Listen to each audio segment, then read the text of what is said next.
ओम हरि ओम। राशि फल 2025 के इस सिलसिले में धीरे धीरे धीरे धीरे हम शनि की राशियों तक आ पहुंचे। मकर राशि का फल हो चुका है, अब राशि कुंभ है और उसके बाद मीन राशि, मतलब आखिरी पड़ाव पे, सेकंड लास्ट जगह पे हम स्थापित हो चुके हैं। आज अब कुंभ राशि को लेकर के राशि का फल 2025 कैसा रहेगा कुंभ राशि वालों के लिए, इसे लेकर के हम शुरुआत कर रहे हैं। ध्यान दीजिएगा, गौर से देखिएगा, और आपकी कुंभ राशि है या आपके किसी अपने की कुंभ राशि है तो निश्चित तौर पे वॉच टिल द एंड, अंत तक बने रहिए। साथ में बड़ा रहस्य उजागर होने वाला है, बहुत सी बातें पता चलने वाली है कुंभ राशि को लेकर के। कुंभ राशि शनि की राशि, मकर राशि कुंभ राशि दोनों शनि की राशियां है।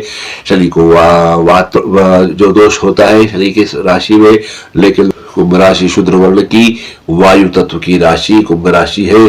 तो इस प्रकार से शूद्र वर्ण मतलब सेवाधारी, सेवा करने वाले, नौकर चाकर जो होते हैं, जो सेवाधारी होते हैं, वो कुंभ राशि में आते हैं। अधीनस्थ कर्मचारी जो होते हैं, आपके अधीन जो होते हैं, वो सब लोग कुंभ राशि में आते हैं। ठीक है, अब कुंभ राशि 2025 में जैसे कि सब राशियों को बताया, दो प्रकार से पूर्वार्ध और उत्तरार्ध। पूर्वार्ध में कुछ राशियां रहेंगी, उत्तरार्ध में वो राशियां अपनी जो वर्तमान राशि से निकल के दूसरी राशि प्रवेश करने वाली है, तो उनका उत्तरार्ध का राशिफल अलग होगा, पूर्वार्ध का अलग होगा। तो पूर्वार्ध में जो राशि की स्थिति, ग्रहों की स्थिति आपके लिए खास करके शनि, गुरु, राहु, केतु की, वो क्या है देख लेते हैं। सबसे बड़ी स्थिति पूर्वार्ध में गुरु की, शनि की है। शनि पूर्वार्ध में गोचर में कुंभ राशि अपने मूल त्रिकोण राशि से ही भ्रमण कर रहे हैं, और आपकी कुंभ राशि है, आपकी राशि से, आपके राशि स्वामी निकल रहे हैं। पहले स्थान पे शनि आपके लिए है। कुंभ, मीन, मेष, वृषभ और चौथे गुरु है। कुंभ, मीन, मेष, वृषभ चौथे गुरु है, और कुंभ और मीन के राहु दूसरे राहु है, और 8वें केतु है। ये कुंभ राशि की स्थिति है। यद्यपि ये स्थिति थोड़ी सी अलग है, क्योंकि अब दूसरे राहु, 8वें केतु अच्छे नहीं माने जाते हैं। साथ ही साथ आपके शनिदेव की 7.5 भी आप पे चल रही है, क्योंकि आपकी अपनी ही शनिदेव की खुद की राशि है, मूल त्रिकोण राशि है, उनकी प्रिय राशि है। तो निश्चित तौर पर कहीं ना कहीं सब्सिडी, कहीं ना कहीं सॉफ्टनेस, कहीं ना कहीं विनम्रता, कहीं ना कहीं कुछ न कुछ कोमलता तो लिए होंगे ही सही। पीड़ा कहीं ना कहीं कुछ कम होगी कुंभ राशि वालों शनि की। और साथ साथ गुरु कुंभ, मीन, मेष, वृषभ चौथे है, तो कहीं ना कहीं चौथे गुरु की भी पीड़ा, की 4, 8, 12 के ग्रहों को अच्छा नहीं माना जाता है। और चौथे भाव को कंफर्ट जोन कहा जाता है, माता का स्थान, भूमि का स्थान, भवन का स्थान कंफर्ट जोन कहा जाता है। तो निश्चित तौर पर कहीं ना कहीं उस जगह पे प्रभावित तो डालेंगे। तो कुल मिलाकर के कुंभ राशि वालों को साल की शुरुआत तो अच्छी हो रही है, लेकिन जितनी अच्छी होना चाहिए, जितना अच्छा होना चाहिए, उसमें कहीं ना कहीं 50-50 का रेशो आ रहा है। मतलब कुछ असंतोष के साथ जो है राशि अच्छी हो रही है। जहां गुरुदेव बृहस्पति चौथे भाव में बैठ करके चौथे भाव को डैमेज कर रहे हैं, डिस्टर्ब कर रहे हैं, भूमि को, भवन को, मकान को, माता को, सुख को, कंफर्ट जोन को, उसी प्रकार से गुरुदेव बृहस्पति उससे ठीक सप्तम में कर्म राज्य पिता को देख रहे हैं। तो आपके पिता का व्यवसाय, पिता का काम काज बहुत बेहतरीन करने वाले हैं आप, और उसमें कहीं ना कहीं आपका सहयोग या आपके ग्रहों का सहयोग उनको मिलने वाला है। साथ ही साथ पंचम दृष्टि से अष्टम भाव को देख रहे हैं, तो भूमि से, भवन से, भूमि के नीचे, जमीन के नीचे जो चीजें हैं, उनसे आकस्मिक लाभ प्रकार से भी आपको नवाजने वाले हैं। और जो आकस्मिक संकट है, दुर्घटना है, उनको टालने वाले, उनसे बचाने वाले, मृत्यु को हराने वाले गुरुदेव बृहस्पति है। और व्यय भाव में नवम दृष्टि देख करके बाहरी क्षेत्रों से जो लाभ दिलाने वाले हैं, बाहरी लोगों से आपके संबंध बनाने वाले, खर्चों में नियंत्रण करने वाले हैं, और तमाम प्रकार के सुख भोग देने वाले गुरुदेव बृहस्पति है। तो इस प्रकार से गुरुदेव बृहस्पति काम करने वाले हैं।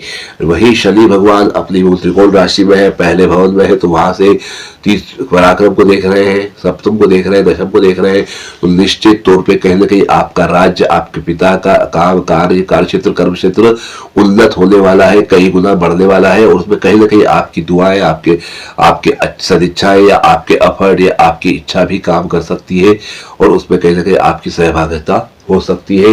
ये शनिदेव की कृपा से, गुरुदेव कृपा से सामने आ रहा है। वही राहु केतु दूसरे 8वें है, तो वो कहीं ना कहीं तकलीफ का कारण बन रहे हैं। परिवार में, कुटुंब में कहीं ना कहीं असंतोष, मानसिक असंतोष, या कहीं वाद विवाद, या कहीं कुछ बातों का अरुचि होना, या कहीं किसी बात से असहमत होना भी राहु करवाते हैं। और केतु भी अष्टम बैठ करके वही कराते हैं, आकस्मिक संकट, आकस्मिक दुर्घटनाओं के योग बनाते हैं। परंतु गुरुदेव बृहस्पति की दृष्टि होने से वो चीज टल जाएगी, पहाड़ का राई पे आ जाएगा, मतलब आप बिल्कुल करीब से निकल के बच जाएंगे। तो इस प्रकार की जो अप्रत्याशित घटनाएं, उनको घटाने के लिए केतु भगवान है, और उनसे रक्षा करने के लिए गुरुदेव बृहस्पति की दृष्टि है। तो इस प्रकार से तोल मोल से 50-50 लेकर के आप साल की शुरुआत कर रहे हैं, लेकिन ये शुरुआत आगे जाके और बदल जाएगी, क्योंकि जब आगे बढ़ेंगे तो ग्रहों की स्थिति बदल जाएगी। जो गुरुदेव बृहस्पति चौथे हैं, 29 मार्च 2025 को शनि भगवान जो है मीन राशि प्रवेश करेंगे कुंभ राशि से। तो जो शनि आपकी 7.5 थी, जो अढ़ैया चल रहा था आपका दूसरा, वो तीसरा हो जाएगा, नीचे की ओर आखिरी ढैया पे आरंभ हो जाएगा। वही गुरुदेव बृहस्पति वृषभ राशि निकल के मिथुन राशि में आने वाले हैं 14 मई को रात 10:36 पे। तो जब गुरुदेव बृहस्पति मई में अपनी राशि परिवर्तन करेंगे, तो जो अभी चौथे हैं कुंभ मीन मेष वृषभ चौथे हैं, तो वही गुरुदेव बृहस्पति 5वें हो जाएंगे, कुंभ मीन मेष वृषभ मिथुन, और 5वें बृहस्पति और दूसरे शनि हो जाएंगे राहु और केतु। अगर हम समझे तो राहु जो आपके दूसरे थे वो पहले हो जाएंगे, मतलब लग्न में आ जाएंगे, और जो 8वें केतु थे वो सप्तम में आ जाएंगे। जी हाँ, तो ये जो स्थिति होगी, ये आने वाले साल भर की पूरी गुरु के कारण, राहु केतु के कारण 18 महीने से 1.5 साल, और शनि के कारण 2.5 साल की स्थिति है। फिर भी 2025 तो लगभग इन सभी ग्रहों की स्थिति ऐसी रहेगी, गुरु भी, राहु केतु भी, शनि भी। लेकिन शनि का फल मैंने कहा जाते जाते बताया जाता है। तो शनि प्लेटफॉर्म तैयार करते हैं, योजनाएं बनाते हैं, उस पे कर्म उसके अनुकूल कराने लग जाते हैं, ये शनि का प्रभाव है। राहु केतु उस जगह से डिटेच करते हैं, हटाते हैं, मोह भंग करते हैं, और कहीं ना कहीं उसका बोलते आईना दिखाते हैं। ये हकीकत से आपको रूबरू कराने वाले राहु केतु, जिस भरोसे आप रहते हैं, जिस दीवार के सहारे आप बैठे होते हैं, उस दीवार की एक एक ईंट निकाल के हटा देते हैं, और पता चलता है कि पहले दीवार हुआ करती थी। मतलब जिसके भरोसे रहो, जिस चीज के भरोसे रहो, जिस पे आसक्ति, जिस पे मोह हो, या जिसको लेके ओवर थिंकिंग, जिसको लेके बार बार सोचोगे ये ऐसा वैसा, उसी से वो दूर करते हैं। तो इस प्रकार से वो रिटेश कराने वाले ग्रह है। लेकिन इन सबके साथ गुरुदेव बृहस्पति पंचम में आ रहे हैं, बहुत शानदार त्रिकोण भाव में, मूल त्रिकोण भाव में, मतलब पंचम भाव जो होता है कुंडली का त्रिकोण भाव होता है, जहाँ गुरु है मिथुन राशि में है, और गुरुदेव बृहस्पति की पंचम दृष्टि, सप्तम दृष्टि, नवम दृष्टि त्रिकोण पे ही रहेगी। तो मिथुन, कर्क, सिंह, कन्या, तुला राशि पे दृष्टि रहेगी निश्चित तौर पे। और उसके बाद ये जो नवम भाव में राशि गिर रही है आपके, उसके बाद सीधे तुला के बाद वृश्चिक, धन, मकर, कुंभ, और सीधे कुंभ पे जाएगी दृष्टि, नवम दृष्टि। मिथुन, कर्क, सिंह, कन्या, तुला, वृश्चिक, धन, मकर, कुंभ, तो लग्न पे जाएगी, मतलब आपके लग्न पे दृष्टि पड़ेगी। लग्न में बैठे हुए राहु, जो कि रिवर्स हो क्या है, मीन से कुंभ में, लग्न में राहु है, प्रथम भाव में राहु, सप्तम में केतु, और प्रथम भाव के राहु पे गुरु की दृष्टि। तो सबसे बड़ी बात, तो राहु और केतु जब लग्न में आते हैं, सप्तम में आते हैं, तो वो कहीं ना कहीं भ्रम की स्थिति, कहीं ना कहीं नशे की स्थिति, कहीं ना कहीं उहापो या समझ नहीं आए, मतलब बेचैनी सी देते हैं, बेखुदी देते हैं, कई बार सर दर्द वगैरह या माइग्रेन जैसी चीजें, या कहीं ना कोई सिर संबंधित रोग होता है, या आंखों के चश्मे के नंबर बढ़ते हैं, या कहीं ना कहीं नाक कान गले की, मतलब ये ऊपर का जो हिस्सा होता है, इतने हिस्से में राहु का आधिपत्य रहता है, तो वहां उसको तकलीफ देने का काम राहु करते हैं। और साथ साथ वायु का संबंध रहता है, आपकी वायु तत्व की भी राशि है कुंभ राशि। हवा के जरिए जो जैसे होता है जो बीपी बढ़ना घटना या जो कुछ जो चीजें जाती है, ब्लड सर्कुलेशन होता है जिसमें हवा के माध्यम से जाना आना होता है, जो फ्लो होता है वो कहीं ना कहीं डिस्टर्ब करते हैं। कहीं गैस कुपित होती है, गैस लॉक हो जाती है, इस प्रकार से सर्वाइकल पेन, ये जो गर्दन, कंधे, चेहरा या सर दर्द वगैरह जो भी है, ये पूरा जो स्ट्रक्चर है इसमें। और केतु जो है सप्तम में जाके बैठे तो कमर के नीचे का हिस्सा जो है कहने के प्रभावित होता है। कोई जो नर्वस सिस्टम या जो नसें नस पे नस चढ़ जाना, क्रैम्प आ जाना, या कहीं ना कहीं सुन्न होना, या कहीं ना कहीं नस दबना, या ब्लड का सर्कुलेशन फ्लक्चुएट होना, कम ज़्यादा होना, कहीं ना कहीं वो चीज़ जो है उसको लेकर के करते हैं। तो इस प्रकार से ये राहु केतु पीड़ा देते हैं, पर चूंकि गुरु की दृष्टि है इसलिए राहु की पीड़ा उतनी नहीं होगी जितनी होना चाहिए। कहीं ना कहीं गुरुदेव बृहस्पति का प्रभाव रहेगा जिससे राहु थोड़े से दबे रहेंगे, उनका जो है पहाड़ का जो है राई हो जाएगा, मतलब होने वाला नुकसान बहुत कम हो जाएगा। पर जैसे ही राहु गुरु बदलेंगे उसके बाद जो राहु की जो स्थिति होगी अंत के, उस समय पर राहु अपना जो है प्रभाव बढ़ा सकते हैं। लेकिन फिलहाल साल भर के लिए तो ऐसा कुछ भी नहीं है। इस प्रकार से गुरु की दृष्टि आपको बचा के रखेगी इस पूरे साल भर। शनि चूंकि दूसरे जरूर हो गए हैं लेकिन कहीं ना कहीं आपके लिए आगे स्टेब्लिशमेंट करने वाले हैं, आपको स्थापित करने वाले हैं। गुरुदेव बृहस्पति की राशि में शनि गोचर कर रहे हैं और अभी साल भर तक करीब करीब जो है वो अभी शनि के शुरुआती कम से कम 3-4 महीने जो गुरुदेव शनि जो है रहेंगे आपके मीन राशि के ही अंदर रहे। मीन राशि के शुरुआती दौर में गुरु के नक्षत्र में रहेंगे, पूर्वा भाद्रपद नक्षत्र में रहेंगे। तो इस प्रकार से ये जो शुरुआती 3-4 महीने हैं वो बहुत ही बेहतरीन जाने वाले हैं। मतलब मार्च, अप्रैल, मई, जून तक तो उनका बृहस्पति के नक्षत्र में होना शनि भगवान का बहुत शुभ फल देगा। कहीं ना कहीं गुरु के आस्पेक्ट गुरु के हिसाब से देंगे तो गुरु जो है आपको वैसे भी पंचम में बैठ करके विद्या दिलाने वाले, ख्याति दिलाने वाले, प्रिय लोगों से मुलाकात, प्रिय लोगों में, दोस्तों में आपकी ख्याति, आपकी वाहवाही कराने वाले, आपकी तौर तरीकों की तारीफ कराने वाले हैं। और कहीं ना कहीं उससे रिलेटेड काम ही आपके शनि भगवान भी लग्न से गुजर के कराने वाले हैं। कहीं कोई अच्छे काम आपके द्वारा, कोई पुण्य, कोई दान धर्म या कोई बड़ा काम या कोई ऐसी घटना, कोई मंदिर का निर्माण, कोई मूर्ति स्थापना या कहीं कोई हवन कुंड या हवन वेदी का बनाना, मतलब कहीं ना कहीं धार्मिक निर्माण कार्य, धार्मिक कार्य में चंदा देना या कहीं ना कहीं किसी उस धर्म कर्म के अंदर अग्रज बनना या आगे उड़ना, संरक्षक बनना, या आपके पैसे को वहां कराना, या आपके अस्तित्व, आपके व्यक्तित्व का वहां उपयोग होना, या समाज के लिए आप उपयोगी होना, आगे की लाइन में पंक्ति में खड़े होना, ये सब चीजें वो कराने वाले हैं।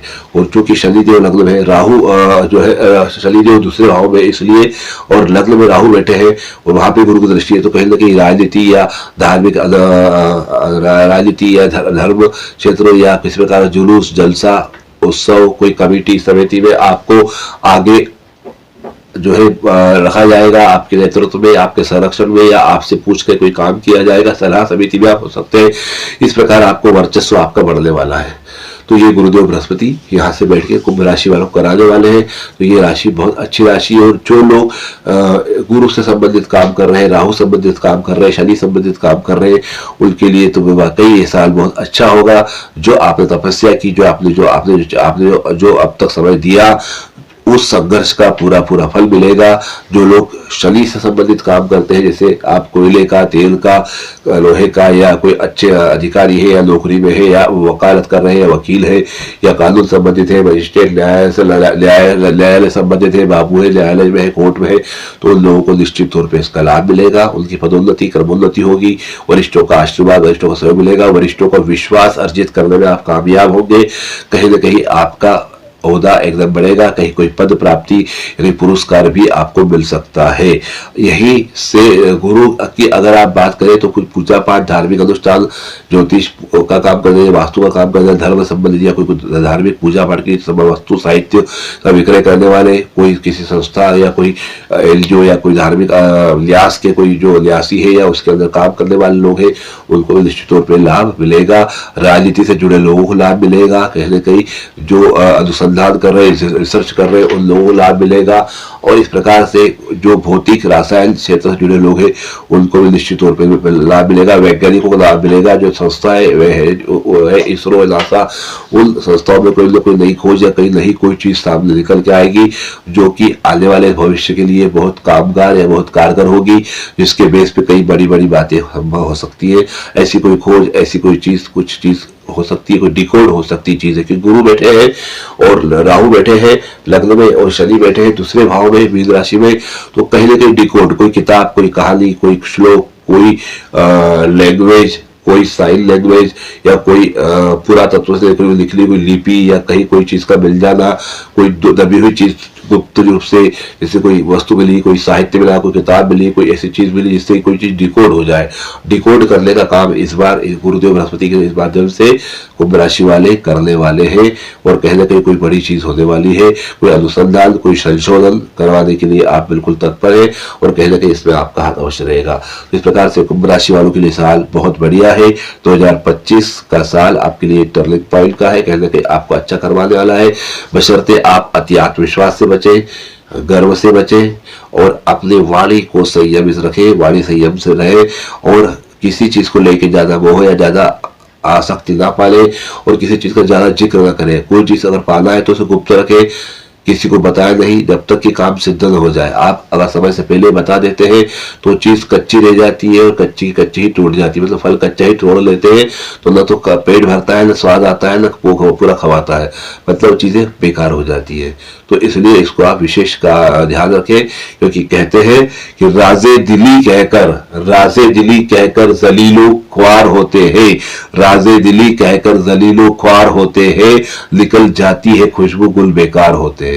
दिल का राज बता के जलील हो जाता है व्यक्ति, उसकी अपमानित हो जाता है, लेकिन और इस प्रकार की फूल की खुशबू निकल जाए तो फूल बेकार हो जाता है। इसलिए राज मत बताओ किसी को, रहस्य मत बताओ, आप मौन रखो, अपने आप को संयमित रखो, अपनी वाणी पे नियंत्रण रखो और अपने कार्य को चुपचाप तरीके से सिद्ध करो तो बहुत जल्दी ही सिद्ध होगा। तो ये सबसे बड़ा उपाय आपके लिए है। फिर भी अगर कुंभ राशि वाले उपाय करना चाहे तो क्या कुंभ राशि वाले को उपाय कि आप नवग्रह की शांति कर सकते हैं और दान कर सकते हैं, जिससे कि आपको राहत मिलेगी। राहु केतु का दान आप कर सकते हैं, राहु केतु की शांति भी आप करा सकते हैं। इस प्रकार से आपका कार्य सिद्ध होगा। आपको मृत्युंजय जप का काम जप कराना चाहिए या फिर नवग्रह का हवन कराना चाहिए, जिससे कि आपको शांति मिले। तो इस प्रकार से आप कर सकते हैं। और यदि कुछ नहीं कर पा रहे हैं तो शिवलिंग पे जल भी अगर आप नियमित चढ़ाते हैं एक समय पे सुबह उठ करके नियम से, तो भी आपको काफी हद तक मानसिक शांति महसूस होगी। और चूंकि शनि की 7.5 चल रही है तो पीपल के वृक्ष के नीचे संध्या काल सायंकाल में सरसों के तेल का दीपक आप लगा सकते हैं नित्य प्रति एक समय पे, जिससे कि आपको शनि की पीड़ा से या शनि की जो 7.5 के जो प्रभाव से भी उसमें कमी आए और कहने की नकारात्मकता दूर हो। ये काम कुंभ राशि वालों को करना चाहिए। 2025 का राशिफल कुंभ राशि वालों के लिए इतना ही। और विशेष जानना हो तो आप जान सकते हैं, व्यक्तिगत संपर्क कर सकते हैं, सशुल्क उपाय ले सकते हैं, फलादेश भी ले सकते हैं, क्योंकि 4 ग्रह के अलावा और ग्रहों का भी फल रहेगा। जो गोचर में राशि बदलेगी उनका फल भी रहेगा। वैसे हम चैनल पे रैंडम देते रहते हैं अलग अलग समय पे, क्योंकि फिर भी आपको व्यक्तिगत चाहिए तो डिटेल चाहिए तो कर सकते हैं। क्योंकि क्या होता है कि ये जो राशिफल है ये करोड़ों लोगों पे जाता है, तो किसी को कम, किसी को ज्यादा, किसी को असर होता है। लोग शिकायत करते हैं कि सबको ऐसा असर क्यों नहीं होता, तो उसका कारण सिर्फ ये है कि आपके व्यक्तिगत कुंडली में ग्रह बैठे हैं, जो दशा महादशा है, जो आपको वास्तु, जो आपके कर्म है, उन सब का भी कहीं ना कहीं प्रभाव इस राशिफल में रहता है, जिसके कारण कुछ अच्छा, कुछ बुरा, कुछ कम, कुछ ज्यादा हो जाता है। तो अगर सही और अच्छा सटीक राशिफल लेना है तो व्यक्तिगत कुंडली पत्रिका या दिखा करके और राशिफल लेना साल का ज्यादा बेहतर होता है, बजाय एक यूनिवर्सल राशिफल लेकर के पढ़ने के। तो आज के लिए इतना ही। धन्यवाद। Om Hariom. Doctor Dheeraj Chaitanya Swami Kamle the problem solver. मानो या न मानो, विचित्र किंतु सत्य में राशिफल 2025 की कुंभ राशि के लिए। धन्यवाद। ओम हरिओम।